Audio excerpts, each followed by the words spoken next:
जातीय व्यवस्था की चुनौती। जातीय व्यवस्था की चुनौतियाँ।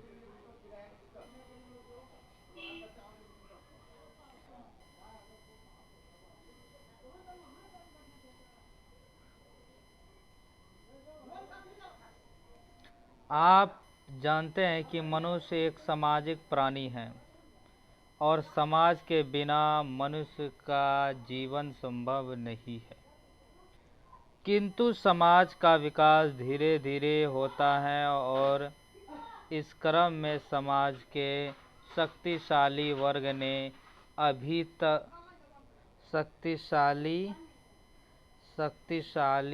शक्तिशाली वर्ग ने सत्ता को बनाए रखने की हमेशा कोशिश की है। पूरी दुनिया में मानव समाज कई वर्गों में प्राचीन काल से ही बटा रहा है, जिसमें समाज एक शक्तिशाली और एक कमजोर वर्ग सदैव रहा। जाति सुधार है तो तर्क।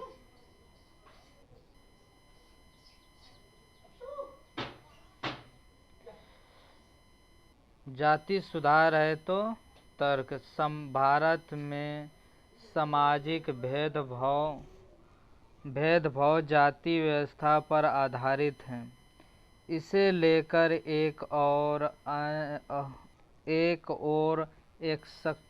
विशेष अधिकार प्राप्त वर्ग, जिसने समाज पर अपने प्रभुत्व की स्थापना की और श्रेष्ठ एवं उच्च जाति के रूप में प्रतिष्ठा प्राप्त की, तो दूसरी ओर एक विशोषित और पीड़ित वर्ग अस्तित्व में आया। हमारे देश में भी इस प्रकार के सामाजिक भेदभाव के अनेक रूप सामने आए, जिसने कई प्रकार की सामाजिक कुरीतियों को जन्म दिया। कि हमारे देश में इस प्रकार की कुरीति है, जैसा कि आप पहले पढ़ चुके। प्राचीन काल में समाज में वर्ण व्यवस्था थी, जिसमें पेशे या काम के आधार पर 4 वर्ण थे: ब्राह्मण, क्षत्रिय, वैश्य, शूद्र। आगे चलकर इन विभाजनों ने जातियों का रूप धारण कर लिया। इनमें पुनः कई उपजातियां बन गई। इनके बीच संबंधों में धीरे धीरे संकीर्णता आई। ऊंच नीच का भेदभाव बढ़ा। अंतरजातीय शादी विवाह एवं संबंधों पर रोक लग गई। जाति का निर्धारण काम की जगह जन्म के आधार पर होने लगा। जाति प्रथा का सबसे कठोर रूप छुआछूत की भावना के रूप में प्रकट हुआ, जिसमें निम्न जातियों को अपवित्र माना गया और उनका बहिष्कार किया गया। आधुनिक काल में कई कारणों से खासकर शिक्षा के विकास और पुराने विचारों को नए ढंग से परखने के कारण जाति प्रथा एवं इस पर आधारित भेदभाव, शोषण और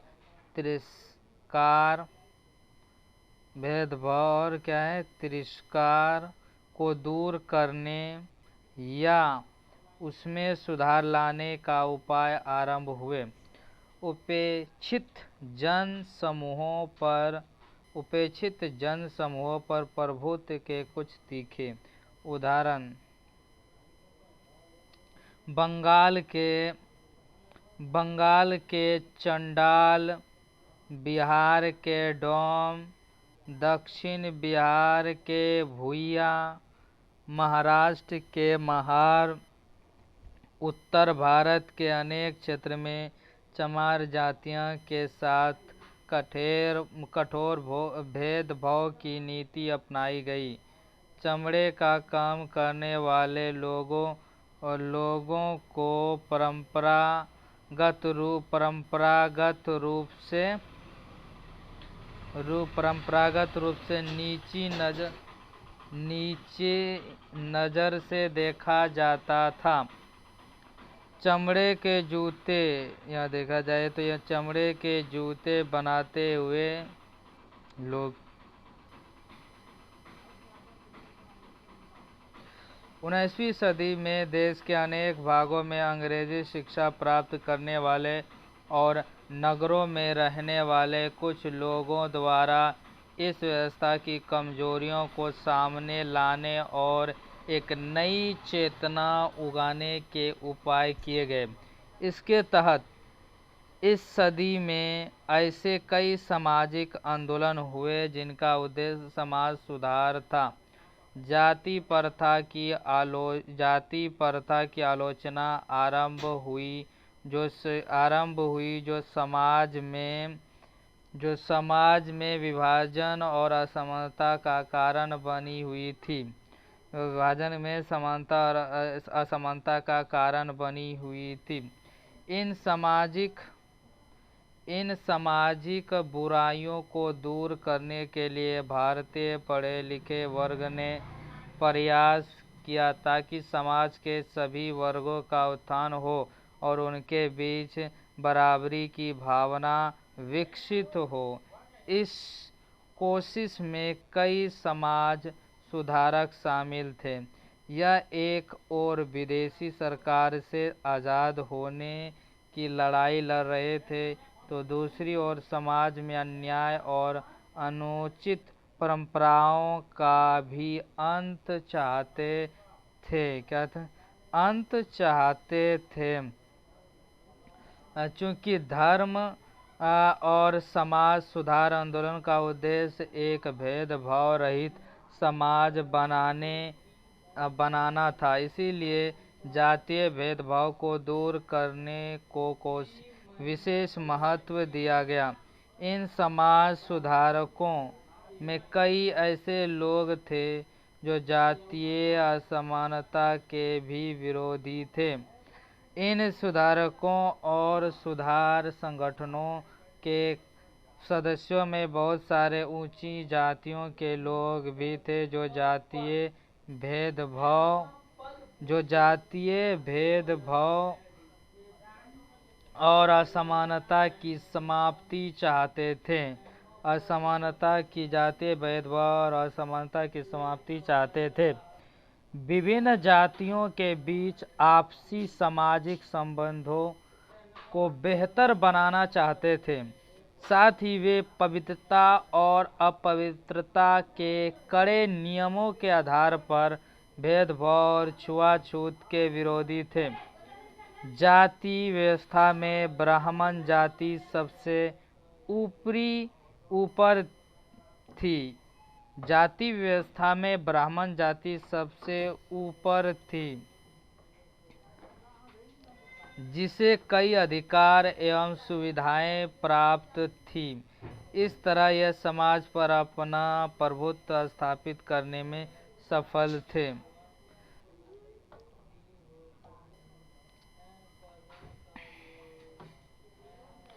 ब्राह्मण समाज का वह वर्ग जिसने अपनी शिक्षा, ज्ञान एवं धार्मिक क्रियाकलापों के आधार पर समाज पर एकाधिकार स्थापित कर दूसरी जातियों पर अपना प्रभाव कायम किया।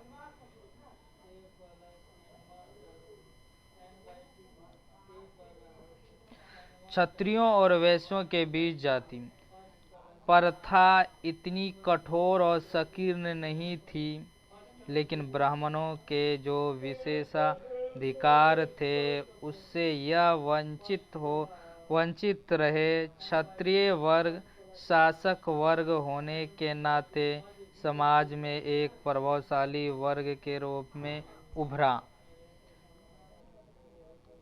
अत्यंत समाज का वह वर्ग जिसे सभ्य समाज की परिधि से बाहर खा जाता था। अंत्यज अंत अन, अंत्यज समाज का वह वर्ग जिसे सभ्य समाज की परिधि से बाहर रखा जाता था।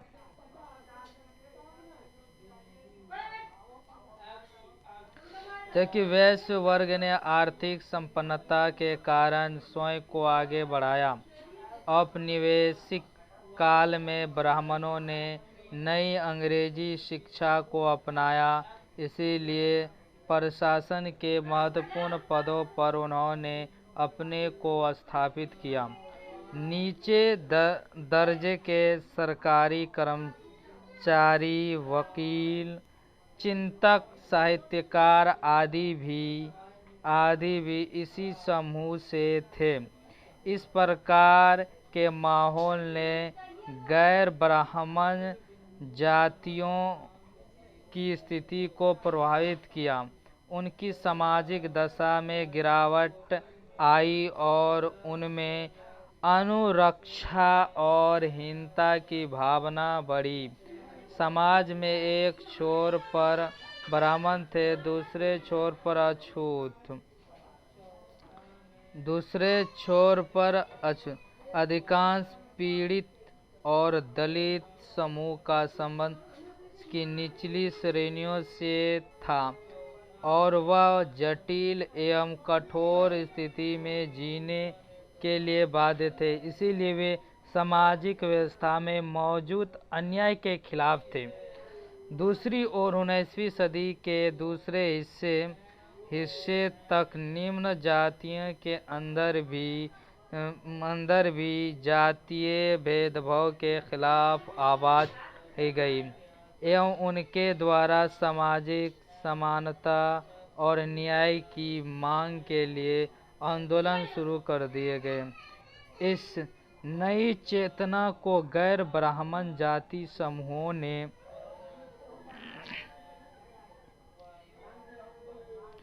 प्रस्तुत किया, जो विशेष रूप से अपनी दयनीय दशा में सुधार लाना चाहते थे। भारत के अनेक भागों में यह जातियां बहुत सारी असुविधाओं से मुक्ति के लिए आवाज उठाने लगी थी। इस प्रक्रिया में निचली जाति के आंदोलन में उनकी जातीय पहचान एकता का आधार बन गई। इन आंदोलनों ने नेताओं में प्रारंभिक नाम महात्मा ज्योतिराव फूले का आता है। इन आंदोलन महात्मा ज्योतिराव फूले का आता है। महात्मा ज्योतिराव फूले 1824 से 1890 तक।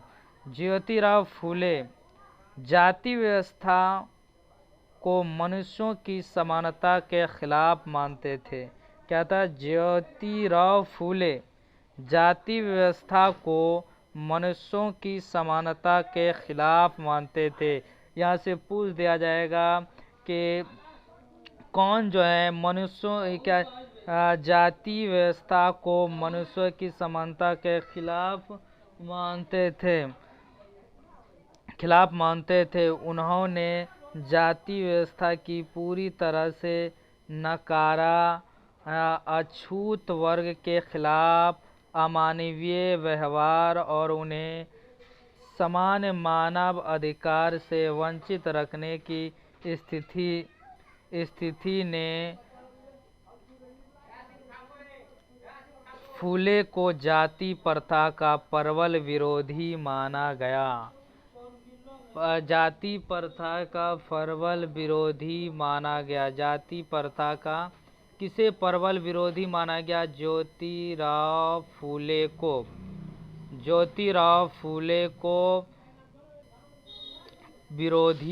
जाति प्रथा का प्रबल विरोधी माना गया।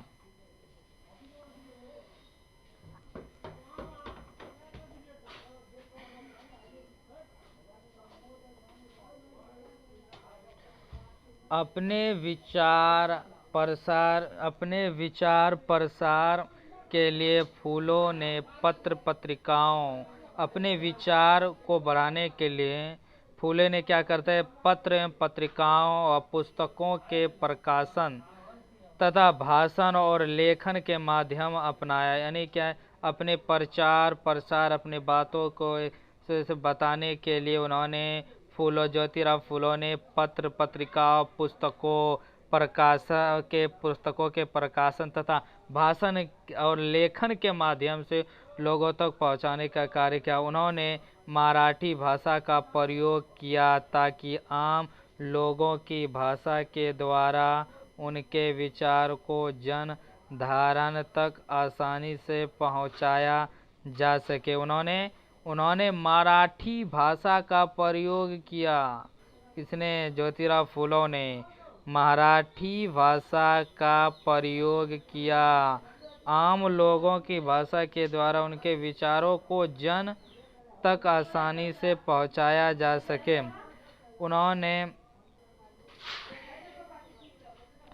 ज्योतिराव फूलों ने आर्यवैदिक परंपरा का विरोध करने के लिए दीनबंधु नामक मराठी पत्रिका निकाली। पूछेगा, ज्योतिराव फूलों ने आर्यवैदिक परंपरा का विरोध करने के लिए किस पत्रिका को लिखा था? दीनबंधु नामक मराठी पत्रिका था। और दीनबंधु नामक पत्रिका ज्योतिराव फूलों ने आर्यवैदिक परंपरा का विरोध करने के लिए दीनबंधु नामक मराठी पत्रिका किसने? ज्योतिराव फूलों ने निकाली। 1873 में गुलामी नाम से निकाली गई अपनी पुस्तक में, याद रखना, गुलामी नाम से निकाली गई अपनी पुस्तक। पूछे, गुलामी नाम से निकाली गई पुस्तक कब निकाला गया? 1873। गुलामी नाम 1873 में गुलामी नाम से निकाली गई अपनी पुस्तक में फूलों ने शूद्रों की दास्ता के कारणों की व्याख्या की। गुलामी नाम पुस्तकों में किसकी चर्चा की? फूलों ने शूद्रों की दास्ता के कारणों की व्याख्या की और इसकी तुलना अमेरिकी निग्रो काले गुलामों से की। इस तरह उन्होंने भारत की निम्न जातियों और अमेरिका के काले गुलामों की दुर्दशा को एक दूसरे से जोड़ दिया। फूलों ने जाति प्रथा की आलोचना को सभी प्रकार की असमानता से जोड़ा। असमानता के खिलाफ लोगों को जगाने ही उनके संघर्ष का मूल उद्देश्य था। ज्योतिराव फूलों को उद्देश्य क्या था? यानी क्या? असमानता को लोगों को जगाना क्या उनका संघर्ष का मूल उद्देश्य था ज्योतिराव फूलों का। जातिगत असमानताओं और शूद्र जातियों की सामाजिक अधीनता तथा आर्थिक पिछड़ेपन के बीच संबंध के बारे में भी ज्योतिराव फूलों ने चेतना जगाई। उच्च जातियों ने किस तरह किसानों का शोषण किया, उसका विश्लेषण उन्होंने विस्तार से किया। किसान लगान के बोझ और महाजनों के अत्याचार से परेशान थे। किसान किससे परेशान? लगान के बोझ, महाजनों के अत्याचार से परेशान थे। इसके विरोध में महात्मा ज्योतिराव फूलों उन्हें समाज में सम्मान दिलाना चाहता था। ज्योतिराव फूलों जो हैं किसानों को ये अत्याचार सरकार कर लेकर शोषण कर रहे थे। इसका उन्होंने चाहते थे किसानों को हम सम्मान दिया जाए। गुलामी देखो, फूले ने यह पुस्तक उन सभी अमेरिकियों को समर्पित की जिन्होंने गुलामों को मुक्ति दिलाने के लिए संघर्ष किया था। गुलामी नाम ये पुस्तक 1873 में, पहले बता देंगे, 1873 में ये लिखा गया। क्योंकि इन्होंने अमेरिका की लोग से, जैसे काले गोरे अमेरिका में होते, उन्होंने किस तरह संघर्ष किया और फिर में जाकर क्या उन्होंने आज़ादी पाई, उसी तरह उस पुस्तक में लिखा गया है। समर्पित की उन्होंने गुलामों की मुक्ति दिलाने के लिए संघर्ष किया था। इस पुस्तक के छपने के लगभग 10 वर्ष पहले अमेरिकी गृह युद्ध हुआ था। पूछेगा गुलाम, यहाँ से क्वेश्चन पूछ सकता है कि ज्योतिराव फूले की पुस्तक गुलामी नाम से छपने से पहले अमेरिका आज़ाद कितने वर्ष पहले हो चुका था? 10 वर्ष पहले अमेरिकी गृह युद्ध हुआ था, जिसके फलस्वरूप अमेरिका में दास प्रथा खत्म हो गया था। यानी किताब छपने से पहले 10 वर्ष पहले जो है अमेरिका में गृह युद्ध हुआ था, जिसके फलस्वरूप अमेरिका में दास प्रथा खत्म हो गई थी।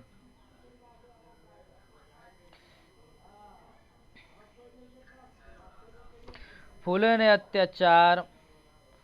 अत्याचार उत्पीड़न से संघर्ष के लिए कई प्रयास किए। उन्होंने ब्राह्मण के उस दावे को नकारा कि आर्य होने के कारण वह औरों से श्रेष्ठ हैं। ज्योतिराव फूले ने जब ब्राह्मण कहते आर्य सर्वश्रेष्ठ है, उसको भी उन्होंने नकार दिया। फूले का तर्क था कि आर्य विदेशी हैं। फूलों का तर्क था, फूलो कौन कहते थे कि आर्य विदेशी था ज्योतिराव फूले, और वे वहाँ के मूल निवासियों को हराकर उन्हें निम्न मानने लगे थे। फूले के अनुसार यह धरती यहाँ के देशी लोगों की कथित निम्न जाति के लोगों की है। कथित निम्न जाति के लोगों की है। कथित जो है निम्न जाति लोगों की है। अतः उन्होंने सुझाव दिया कि शूद्रों, श्रमिक जाति जो काम करते थे उसे शूद्र कहा जाता है, नीचे जाति। तो शूद्रो किसे कहा जाता है, यहाँ देखा, शूद्रो किसे कहा जाता है? श्रमिक जातियाँ जो काम करते थे शूद्र। और अति शूद्रो जो अछूतो, जिसे कहते हैं छुआछूत से अलग रखा जाता है। अछूतों को जातीय भेदभाव खत्म करने के लिए संगठित होना चाहिए। इस तरह फूले द्वारा स्थापित सत्य जो सूचक समाज नामक गठन ने जातीय समानता का समर्थन में मुहिम चलाई। क्या बोला? इस तरह फूले द्वारा स्थापित सत्यशोधक समाज, ज्योतिराव फूले ने सत्यशोधक समाज नामक संगठन ने जातीय समानता के समर्थन में मुहिम चलाई। पूछेगा सत्यशोधक समाज की स्थापना ज्योतिराव फूले ने किया था। फूले ने गैर ब्राह्मणों का मनोबल बढ़ाया। गैर ब्राह्मण जो ब्राह्मण नहीं थे, उन्होंने धार्मिक विचारधारा और जाति प्रथा को पूरी तरह से नकार दिया। पूछेगा धार्मिक विचारधारा और जाति प्रथा को पूरी तरह से नकार दिया। उन्होंने महाराष्ट्र के सभी निम्न जातियों के लिए एक सामूहिक पहचान बनाई। फूले ने उच्च जाति के नेताओं के उपनिवेशवाद विरोधी राष्ट्रवाद की भी कड़ी आलोचना अपने एक रचना काश्तकार की चाबुक में की। पूछेगा, फूले ने उच्च जाति के नेताओं के उपनिवेशवाद विरोधी राष्ट्रवाद की भी कड़ी आलोचना अपनी एक रचना पुस्तक में की। उसका नाम है काश्तकार की चाबुक। काश्तकार की चाबुक में की। रणनीति में किसान को एक वर्ग की तरह प्रवेश कराने वाले वह पहले व्यक्ति थे। किसान को एक वर्ग की तरह प्रवेश कराने वाले पहले व्यक्ति थे।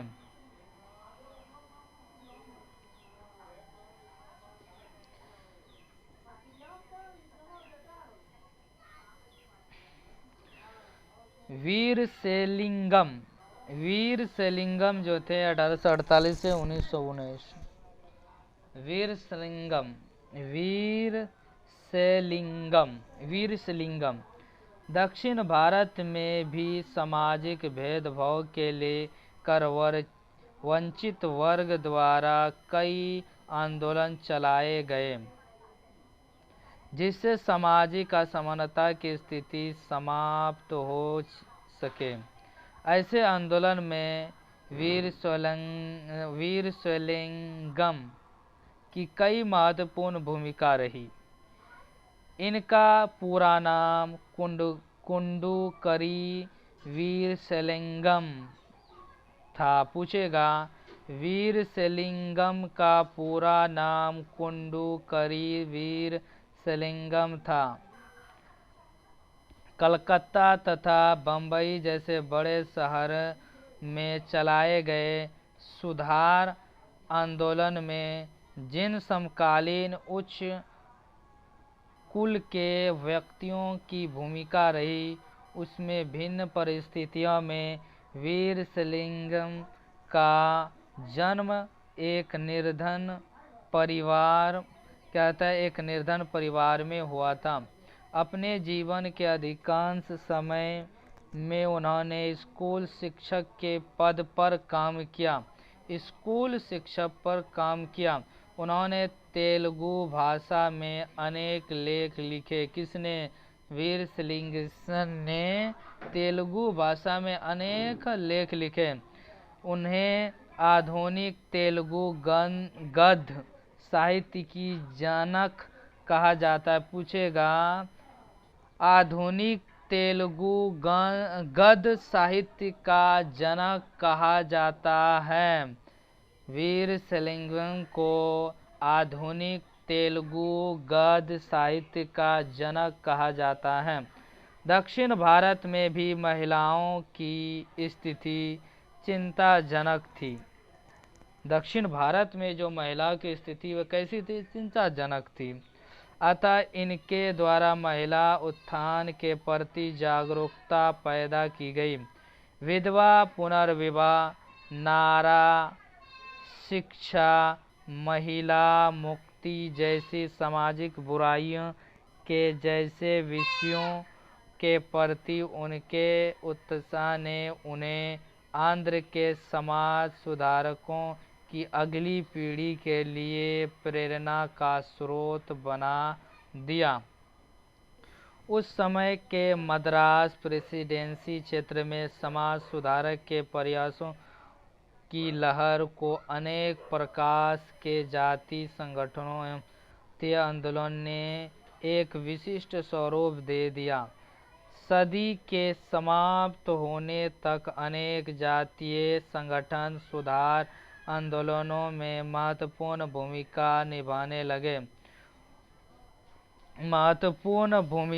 निभाने लगे। उनके द्वारा चलाए गए आंदोलन का प्रभाव तमिलनाडु की गुंडर जाति के संगठन उन्होंने जो आंदोलन चलाया था, कहाँ तक प्रभाव रहा था? तमिलनाडु के गुंडर जाति के संगठन कोंगू बेल्ला संगम, मैसूर के वोकालिंगा तथा लिंगायत संगठनों, केरल के इरावा जाति के SNDP योगम आदि पर पड़ा, जिसकी चर्चा हम आगे करेंगे।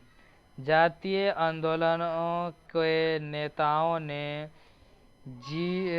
जात जीत विशेष के सदस्यों की समान विरासत पर बल दिया और सामाजिक तौर तरीकों में बदलाव लाने का प्रयास किया। वीर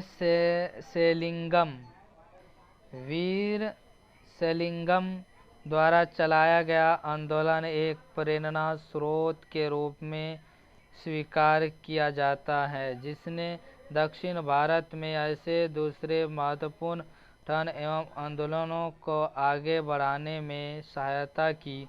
इस परिवर्तन की एक महत्वपूर्ण विशेषता थी कि जातीय संगठनों ने धीरे धीरे राजनीतिक शक्तियों का रूप ले लिया। इसका परिणाम 20वीं सदी में चलाए गए आंदोलनों में देखी जाता है। नारायण गुरु 1855 से 1928। क्या नारायण गुरु, अब देखते हैं। नारायण गुरु 1855 से 1928। जैसा कि पहले चर्चा की गई है, 19वीं सदी के मध्य तक निम्न जातियों के भीतर से भी जातीय भेदभाव के खिलाफ आवाज उठाई गई। इस वर्ग ने भी आंदोलन के द्वारा सामाजिक समानता और न्याय की मांग की। केरल में एझावा निम्न जाति में जन्मे नानू आसम, जो बाद में भी श्री नारायण गुरु के नाम से जाने गए। क्या होता है? केरल में एझावा निम्न जाति में जन्म नानू आसन नारायण गुरु, जिसमें कहते हैं केरल में एझावा निम्न जाति में जन्म नानू आसन, जो बाद में श्री नारायण गुरु के नाम से जाना है। पूछेगा श्री नारायण गुरु का पहले नाम क्या था? याद रखना, केरल में एझावा निम्न जाति में जन्मे नानू आसन के नाम से नारायण गुरु से बाद में कहा गया। याद रखना, निम्न जाति में जन्मे नानू आसन, जो बाद में नारायण गुरु के नाम से जाना है, एक धार्मिक गुरु के रूप में उभरे। इन्होंने अपने लोगों के बीच एकता का आदर्श रखा। उन्होंने प्रेरणा दी कि उनके पंथ में जाति का भेदभाव नहीं होना चाहिए और सभी को एक गुरु में विश्वास रखना चाहिए। इनके द्वारा श्री नारायण धर्म परिपालन योगम की स्थापना की। श्री नारायण गुरु के द्वारा नारायण धर्म परिपालन योगम की स्थापना 1902 में की गई। इस संगठन के समक्ष दो उद्देश्य थे। एक, छुआछूत का विरोध करना और दूसरा, पूजा विवाह मृतक के अंतिम संस्कार विधि को सरल बनाना। इसका मुख्य उद्देश्य क्या था? छुआछूत का विरोध करना। दूसरा, पूजा विवाह मृतक के अंतिम संस्कार की विधि को सरल बनाना। क्योंकि इन पंथों की स्थापना उन लोगों ने की जो स्वयं निम्न जातियों से थे और उनके बीच ही काम करते थे, अतः उन्होंने निम्न जातियों के बीच प्रचलित आदतों और तौर तरीकों को बदलने का प्रयास किया और उच्च वर्ण के तौर तरीके को अपनाने पर बल दिया, ताकि निम्न जातियों में स्वाभिमान पैदा किया जा सके। इन संगठन के द्वारा दक्षिण भारत में मंदिर में प्रवेश अधिकार के लिए आंदोलन प्रारंभ हुआ। बाद में 1920 के दशक में यह संगठन माधवन के नेतृत्व में गांधीवादी राष्ट्रवाद से प्रभावित हुआ। केरल में बसे दलित भी इस संगठन से प्रभावित हुए एवं अपने उद्धार के उपाय के लिए स्वयं आगे बढ़े। इस प्रकार दक्षिण इन्हें भी जाने मद्रास बोर्ड ऑफ रेवेन्यू 1818 द्वारा दिए गए सर्वेक्षण की रिपोर्ट जानकारी प्राप्त होती है कि निचली जातियों के समूह से आए खेतिहर मजदूर लगभग गुलामी की स्थिति में ठेल दिए गए थे। गुलामी की स्थिति में क्या किए थे? गुलामी की स्थिति में ठेल दिए गए थे। मद्रास बोर्ड ऑफ रेवेन्यू 1818 के द्वारा मद्रास बोर्ड ऑफ रेवेन्यू 18 के द्वारा दिए गए सर्वेक्षण की रिपोर्ट से जानकारी प्राप्त होती है कि निचली जातियां समूह आए खेतिहर मजदूर व गुलामी की स्थिति में ठेल दिए गए थे।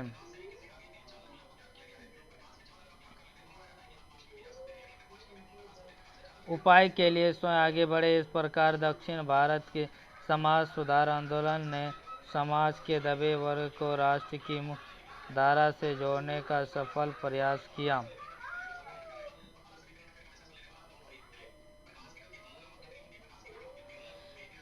ई.वी. रामास्वामी नायकर पेरियार रामास्वामी नायकर पेरियार 1889 1973 और आत्म सम्मान आंदोलन 20वीं सदी के आरंभ में गैर आई.वी. रामास्वामी नायकर पेरियार 1879 से 1973 और आत्मसम्मान आंदोलन 20वीं सदी के आरंभ में गैर ब्राह्मण आंदोलन आगे बढ़ा। यह प्रयास उन गैर ब्राह्मण जातियों का था जिन्हें शिक्षा धन प्रभाव हासिल हो चुका था। सामाजिक न्याय का मांग करते हुए अनेक के द्वारा सत्ता पर के दावे को चुनौती दी गई एवं गैर ब्राह्मण समूह के लिए सांस्कृतिक और सामाजिक उत्थान के उपाय किए गए।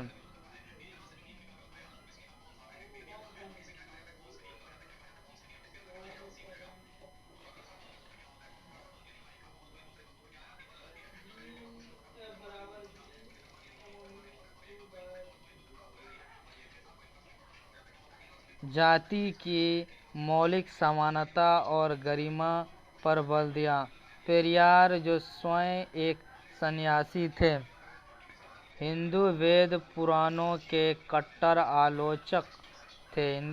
पेरियार जो हिंदू वेद पुराणों के आदि कट्टर आलोचक थे। वह विशेषकर भगवद गीता रामायण और मनु द्वारा रचित संहिता के विरोधी थे। उनका मानना था कि ब्राह्मणों ने निचली जातियों पर अपनी सत्ता तथा महिलाओं पर पुरुषों का प्रभुत्व स्थापित करने के लिए पुस्तकों का सहारा लिया है। 1924 की एक छोटी घटना और उनके व्यक्तिगत अनुभव ने उन्हें कांग्रेस दल से अलग कर दिया। यद्यपि असहयोग आंदोलन में उन्होंने सक्रिय हिस्सा लिया था। जब कांग्रेस द्वारा आयोजित एक भोज में निम्न जाति के लोगों को अलग बैठाया गया, तब पेरियार ने फैसला लिया कि अछूतों को अपने स्वाभिमान के लिए स्वयं लड़ना होगा। इस बात को ध्यान में रखते हुए कब घटना हुई तो 1924 की एक छोटी सी घटना हुई थी। 1924 के एक छोटी सी घटना हुई थी, जिनमें देखा गया कि जब भोज चल रहा है तो वो निम्न जाति को नीचे बैठाकर खिला रहे थे, जबकि उच्च जाति को बढ़िया तरीके से ऊपर बैठाकर खिलाया था। इससे उन्होंने उसी वक्त फैसला ले गया कि इसे स्वाभिमान लाना है, आंदोलन शुरू किया। इसलिए स्वयं लड़ना होगा, इस पर ध्यान से रखते हुए उन्होंने 1925 में स्वाभिमान आंदोलन शुरू किया। किसने स्वाभिमान आंदोलन किसने शुरू किया था? पेरियार ने। पूछेगा स्वाभिमान आंदोलन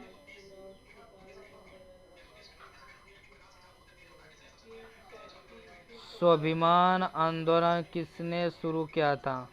स्वाभिमान आंदोलन 1925 में शुरू किया पेरियार ने, ताकि गैर ब्राह्मण जाति जागरूक बनाया जा सके।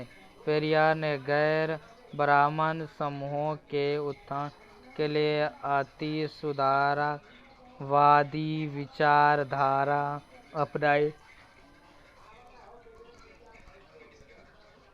जिसे लेकर कई विवाद भी हुए। फिर भी उनके आंदोलन का सामाजिक आधार गांव के जमींदारों तथा नगर के समूह तक सीमित था, इसीलिए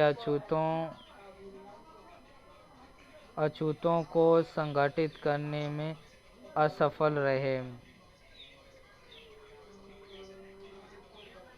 मई 1933 में कुंडी अरसू नामक अपने आलेख में पेरियार ने लिखा कि आत्मसम्मान आंदोलन का सही मार्ग है।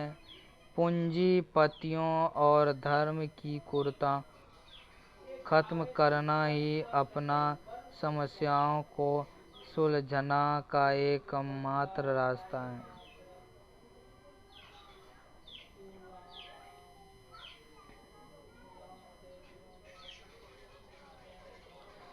पेरियार के विचार इतने लोकप्रिय हुए कि तमिलनाडु के लगभग समस्त क्षेत्र में इनके नेतृत्व को स्वीकार किया गया। 1937 में जस्टिस पार्टी का नेतृत्व इन्हें सौंपा गया। जस्टिस पार्टी याद है 1937। पूछे पेरियार को कब जस्टिस पार्टी पद भार संभाला गया था?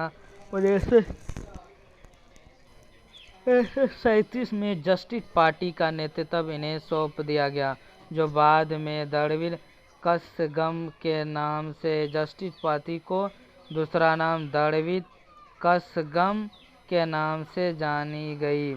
परंतु पेरियार का मनीया माई से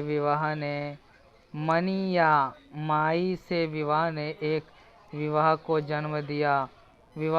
जन्म दिया और इनके विरोधी अन्नादुरई के द्वारा द्रविड़ मुनेत्र कसगम ने 1949 में स्वयं को अलग कर लिया।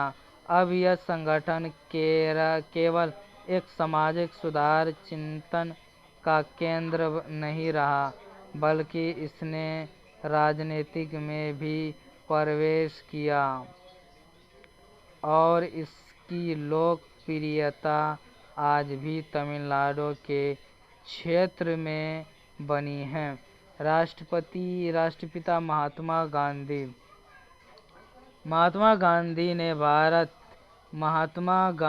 ने भारत में आगमन के साथ जिस प्रकार निम्न जातियों के बीच जागरूकता उत्पन्न की, उसे एक युगांतकारी घटना के रूप में देखा जाता है।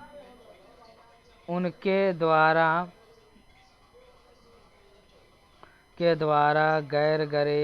गैर बराबरी के विरोध में आंदोलन को विशेष बढ़ावा दिया। 1919 में पहला अखिल भारतीय डिप्रेडर्स क्लास सम्मेलन हुआ, जिसमें कांग्रेस के द्वारा अंग्रेजी के सुझाव पर छूत के विरुद्ध शोषण किया गया। अछूतों और दलितों को उन्होंने हरिजन का नाम दिया। अछूतों और दलितों को हरिजन क्या नाम दिया? किसने? महात्मा गांधी। इनका उत्थान गांधी जी का प्रमुख उद्देश्य था। उनके उद्धार के लिए गांधी के द्वारा अनेक रचनात्मक कार्य चलाए गए। इन प्रयासों से छुआछूत की प्रथा कमजोर पड़ी। 1932 में गांधी जी ने हरिजन सेवक संघ की स्थापित किया। याद पूछे 1932 में 1932 में गांधी जी ने हरिजन सेवक संघ स्थापित किया। पूछेगा हरिजन सेवक संघ स्थापना कब किया था? महात्मा गांधी 1932। बोल 1932 हरिजन सेवक संघ की स्थापना किया, जो चिकित्सा और तकनीक संबंधी जानकारी एवं सुविधा पहुंचा सके। 1933 में हरिजन नामक साप्ताहिक निकाले। हरिजन संघ की स्थापना कब किया गया? हरिजन संघ की स्थापना जो है, हरिजन संघ की स्थापना याद रखना कहता है।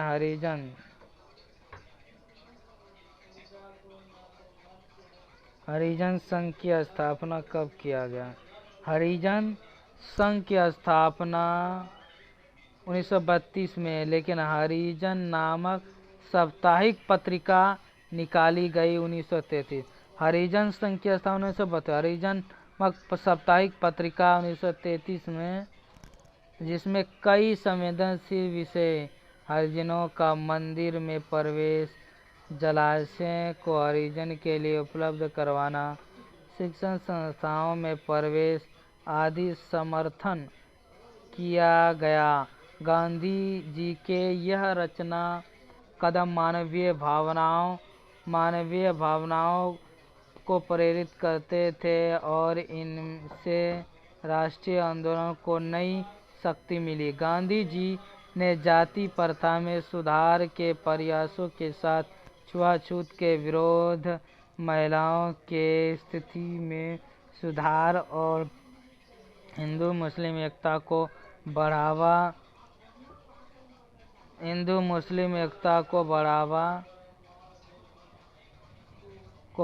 बढ़ाने का महत्वपूर्ण उपाय किए।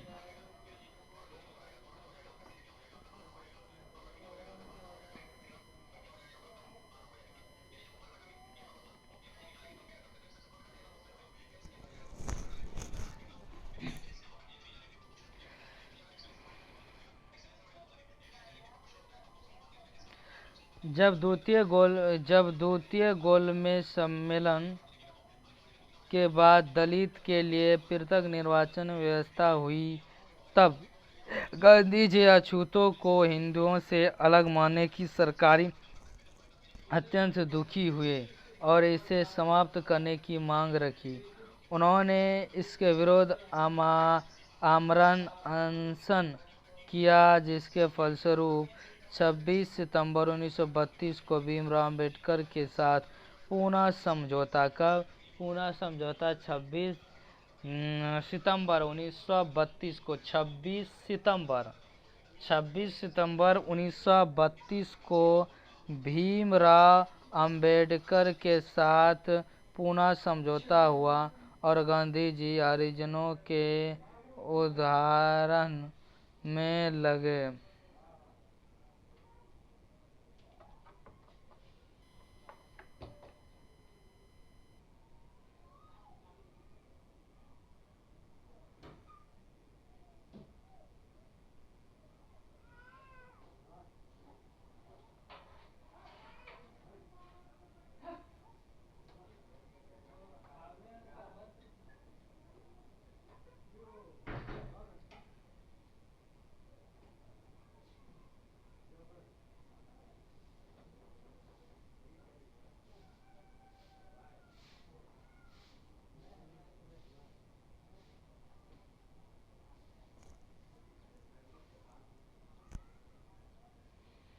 गांधी जी हरिजनों द्वारा उद्धार लगे रहे। गांधी जी जाति प्रथा प्रबल आलोचक रहे। गांधी जी भारत को केवल औपनिवेशिक शासन के मुक्त कराना नहीं चाहते थे, बल्कि भारतवर्ष में प्रकाश सामाजिक गिरावट आई थी, उसे दूर करने में उन्होंने असाधारण इच्छा शक्ति भी दिखाई। उनका मानना था कि भारत सही अर्थों में तब स्वतंत्र होगा जब वह अपनी आंतरिक कमजोरी पर काबू प्राप्त कर पाए। बाबा भीमराव अंबेडकर के बारे में देखते हैं।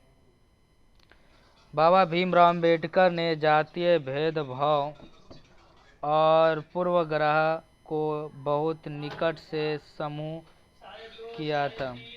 उनके जीवन का उद्देश्य दलित उत्थान की भावना से प्रेरित था।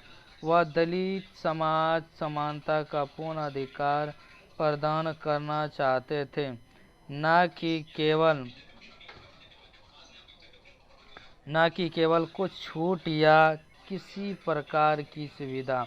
भारतीय जातिगत समाज में दलित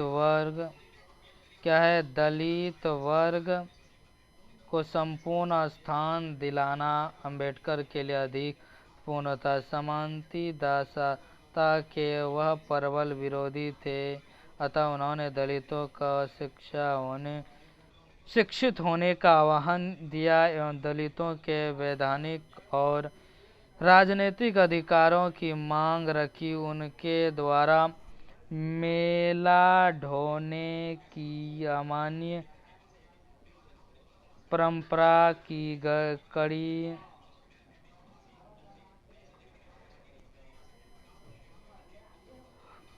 निंदा की गई।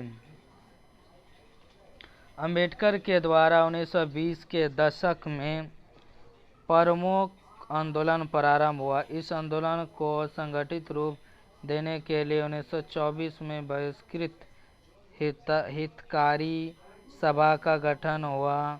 1927 में महादलित सत्याग्रह आरंभ किया गया ताकि अछूतों के प्रति अपनाई गई भेदभाव की नीति को समाप्त किया जा सके।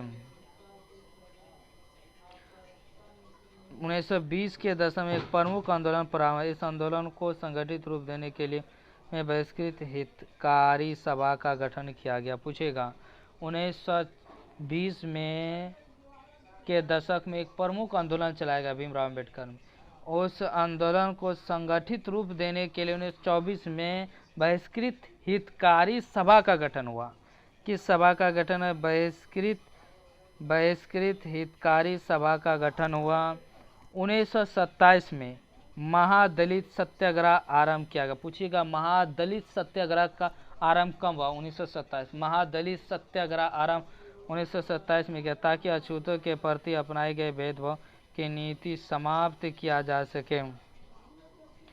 1930-31 के गोलमेज सम्मेलन में के पूर्व अंबेडकर दलित वर्ग के प्रमुख नेता के रूप में उभर चुके थे। उन्होंने दलितों के लिए एक अलगाववादी धारणा रखी, जिसके आधार पर दलित के लिए अल्पसंख्यकों की तरह पृथक निर्वाचन की मांग रखी गई।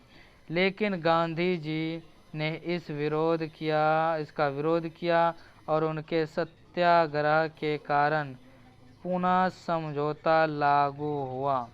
1942 में अंबेडकर के द्वारा अनुसूचित जाति संघ की स्थापना की। अनुसूचित जाति संघ की स्थापना 1942 ईस्वी में भीमराव अंबेडकर। अनुसूचित जनजाति की स्थापना 1942 में भीमराव अंबेडकर के द्वारा अनुसूचित जाति संघ की स्थापना किया। अंबेडकर ने हिंदू धर्म में भेदभाव का विरोध किया और बौद्ध धर्म की अंबेडकर ने हिंदू धर्म में भेदभाव का विरोध किया और बौद्ध धर्म की ओर आकर्षित हुए। 1950 में अम्बेडकर ने बौद्ध धर्म अपनाया। पूछेगा भीमराव अम्बेडकर ने बौद्ध धर्म कब अपनाया? 1950 में। 1950 में भीमराव अम्बेडकर ने बौद्ध धर्म अपनाया और कालांतर में इनके अनेक समर्थकों के द्वारा धर्म परिवर्तन किया। कालांतर में इनके अनेक समर्थकों ने धर्म परिवर्तन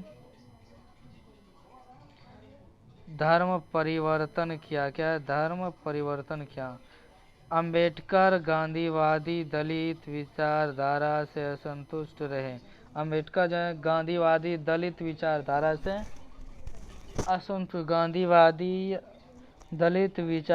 से रहे और उस कमजोर मानते रहे, क्योंकि वह दलितों के उत्थान के माध्यम को एक अलग रूप में देखते थे।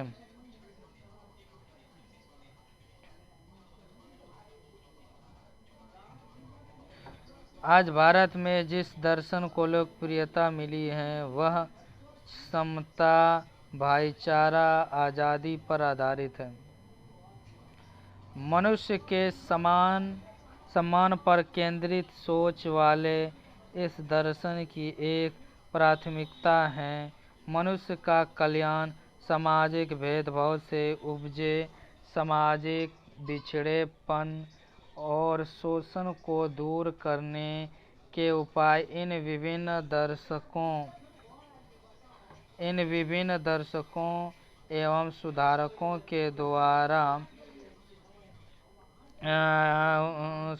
के द्वारा इन सभी ने जातिगत व्यवस्था को दूर करने के उपाय अलग अलग तरीकों से अपनाए, पर यह आंदोलन सीमित रहे क्योंकि इनका सामाजिक आधार सीमित।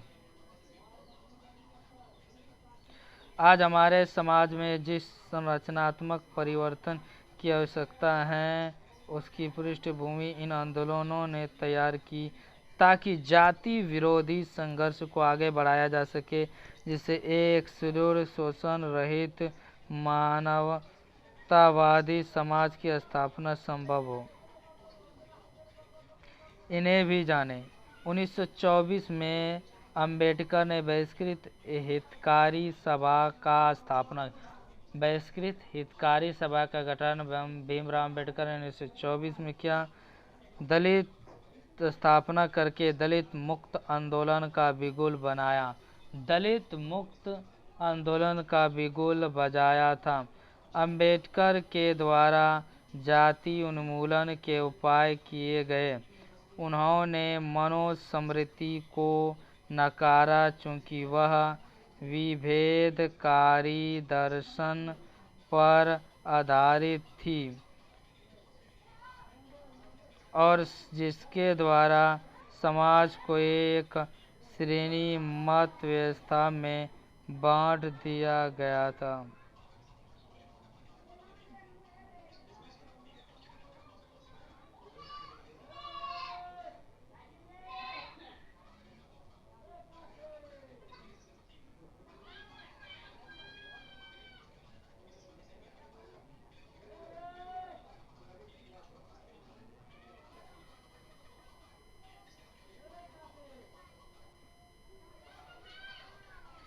उन्होंने मनुस्मृति को नकारा क्योंकि विभेदकारी दर्शन पर आधारित थी और जिसके द्वारा समाज को एक श्रेणी मत व्यवस्था में बांट दिया गया था।